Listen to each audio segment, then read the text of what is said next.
त्यांना मिठीत धरून उभा करण्याची, त्यांची शी जागेवर होणारे, त्यांची सू जागेवर होणारे, त्यांचा डोळ्याला त्रास होतोय, त्यांच्या दातात अन्न अटकतंय, ते कडक भाकर करू शकत.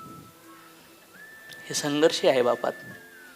आणि तुम्ही त्यांना किती वाईट बोललात, किती वाईट शब्द वापरले, ब्लेम केले, चिडले, पण ती माया बाप झाल्यानंतरच कळती. आपले पोरं बरोबर ना.